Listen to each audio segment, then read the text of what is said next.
శ్రీ విష్ణు పురాణము. శ్రీ విష్ణు పురాణములో భాగంగా భగవంతుని అవతారములు 21 అని తెలుసుకుని ఉన్నాము. గత భాగములలో 14 అవతారములను గురించి తెలుసుకుని ఉన్నాము. ఇక ఈ 26వ అధ్యాయములో 15వ అవతారము వామనావతారమును గురించి తెలుసుకుందాము.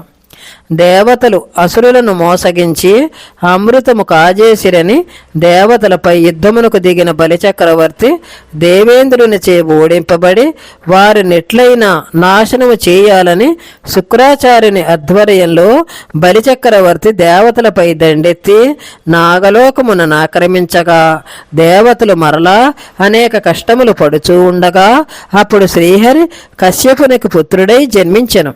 అలా శ్రీహరి వామనుడను పేరుతో బలిచక్రవర్తి యాగవాటికకు చేరి 3 అడుగుల దానము అడుగగా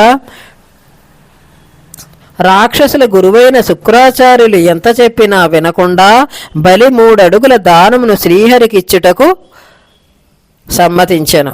వామనుడు 1 పాదమును భూమిని 2వ పాదమును ఆకాశమును ఆక్రమించగా 3వ అడుగుకు చోటు చూపుమనగా బలి తన శిరస్సును చూపగా అప్పుడు విశ్వరూపుడైన వామనుడు బలి శిరస్సుపై తన 3వ అడుగు మోపి బలిని పాతాళమునకు అణగద్రొక్కెను.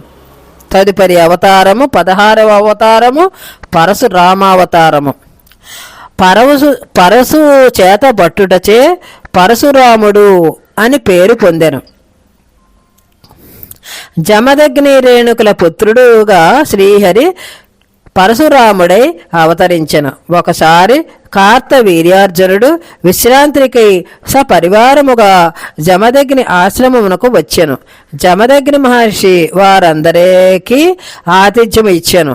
అంతమందికి ఆతిథ్యం ఇచ్చుటకు కారణం కామధేనువు అని తెలుసుకుని ఆ ముని వద్ద ఉండుటం వలననే అని తెలుసుకుని ఆ కామధేనువును తనకు ఇయ్యమని కోరెను కార్తవీర్యార్జునుడు జమదగ్ని మహర్షిని. జమదగ్ని కామధేనువును ఇచ్చుటకు ఒప్పుకొనలేదు. కార్తవీర్యార్జునుడు బలవంతముగా ఆ గోవును భటులచే తీసుకుని వెళ్ళెను. అది విన్న పరశురాముడు కార్తవీర్యార్జునుని వధించెను. గోవును ఆశ్రమమునకు తీసుకుని వెళ్ళెను. రాజును చంపినందువల్ల దోష నివృత్తికి తీర్థయాత్రకు వెళ్ళగా కార్తవీర్యార్జునుని తనయులు ఆశ్రమంపై దండెత్తి జమదగ్ని మహర్షిని చంపిరి. తీర్థయాత్ర నుండి వచ్చిన పరశురాముడు రౌద్రముతో గొడ్డలి ధరించి కార్తవీర్యార్జునుని కుమారులనందరినీ చంపెను. రాజశూన్యమైన ధరణిని కశ్యపునకు దారపోసి తపస్సు చేసినట్టుకు వెడలును పరశురాముడు. తదుపరి అవతారము 17వ అవతారము శ్రీరామావతారము. అయోధ్యకు రాజైన దశరథునకు కౌసల్య, సుమిత్ర, కైకేయి అను 3 భార్యలు. పుత్రకామేష్టి చేసిన రాజుకు 4 కుమారులు కలిగిరి. కౌసల్యకు శ్రీ మహావిష్ణువు శ్రీరాముడుగాను, కైకేయికి భరతుడు, సుమిత్రకు లక్ష్మణుడు, శత్రుఘ్నుడు జన్మించిరి. వశిష్ఠుని వద్ద విద్య అభ్యసించుచూ ఉన్నారు వారు 4. ఒకనాడు దశరథుని వద్దకు విశ్వామిత్రుడు వచ్చి తన యాగరక్షణకు రామలక్ష్మణులను పంపమని కోరెను. వశిష్ఠ మహర్షి చెప్పగా రామలక్ష్మణులను విశ్వామిత్రుల వెంట పంపెను దశరథుడు. విశ్వామిత్రుని యజ్ఞమును పాడు చేయుచున్న మారీచ సుబాహులను చంపిరి రామలక్ష్మణులు. విశ్వామిత్రుడు మిథిలానగరమునకు సీతాస్వయంవరమునకు రామలక్ష్మణులను తీసుకుని వెడుతూ మార్గమధ్యలో గౌతమ మహర్షి శాపముచే రాయిగా ఉన్న అహల్య రాముని యొక్క పాదస్పర్శచే స్త్రీగా మారెను. మిథిలానగరమునకు చేరుకున్న రామలక్ష్మణులకు జనకుడు ఆహ్వానించగా శివధనస్సు ఎక్కుపెట్టిన వారికి సీతనిచ్చి వివాహము చేయుదును అని పలుకగా శ్రీరాముడు శివధనస్సును విరచి సీతను వివాహమాడెను. అలాగే లక్ష్మణునికి ఊర్మిళ, భరతునికి మాండవిని, శత్రుఘ్నునకు శృతకీర్తిని ఇచ్చి కళ్యాణము జరిపించెను జనకుడు.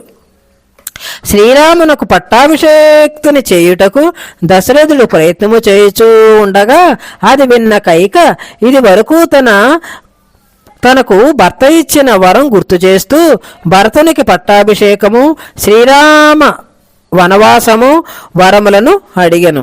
అది తెలిసి పితృవాక్య పరిపాలకుడగు సీత లక్ష్మణులు వెంటరాగా శ్రీరాముడు వనవాసమునకు బయలుదేరను. పుత్రుని ఎడబాటు భరించలేని దశరథుడు మరణించెను. శ్రీరాముడు తాను వచ్చే వరకు అయోధ్యను పరిపాలించమని తన పాదుకులను భరతునికి ఇచ్చెను. శ్రీరాముడు మార్గమధ్యమున గుహుని సేవలను శబరి ఆతిథ్యమును అందుకుని అక్కడే నుండి చిత్రకూటమున పన్నశాల ఏర్పరుచుకుని ఉండగా శూర్పణఖ వివాహం చేసుకొనమని శ్రీరాముని కోరగా లక్ష్మణుడు శూర్పణఖ ముక్కు చెవులు కోయగా ఆ అవమానమును తన అన్నయ్యకు రావణునికి విన్నవించగా అప్పుడు రావణుడు మారీచుని బంగారు లేడీ రూపమున పంపగా ఆ లేడిని కోరిన సీత కోర్కె తీర్చుటకై రాముడు దానిని వెంబడించి వధించెను. మారీచుడు మరణిస్తూ చేయు ఆర్తనాదమును విన్న సీత రాముడు ఆపదలో ఉన్నారని లక్ష్మణుని పంపగా ఒంటరిగా ఉన్న సీతను రావణుడు అపహరించి లంకకు తీసుకుని వెళ్ళెను. తిరిగి వచ్చిన రామలక్ష్మణులు సీత కనపడకపోవుటచే విలపిస్తూ వెతుకుతూ కిష్కింద రాజ్యమునకు చేరుకొని సుగ్రీవునితో మైత్రి చేసి సుగ్రీవుని విరోధి అయిన వాలిని చంపి రామభక్తుడైన హనుమంతునిచే సీత రావణుని లంకలో ఉన్నదని తెలుసుకుని సుగ్రీవుడు వానరుల సహాయముతో వారధి నిర్మించి లంక చేరుకొని రావణుని జయించి రావణుని చంపి సీతతో కూడి అయోధ్యకు వచ్చి పట్టాభిషిక్తుడై 10,000 సంవత్సరములు రాజ్యపాలన ప్రజారంజకముగా చేసెను శ్రీరామచంద్రుడు. తదుపరి అధ్యాయములో శ్రీకృష్ణ అవతారమును గురించి తెలుసుకుందాము.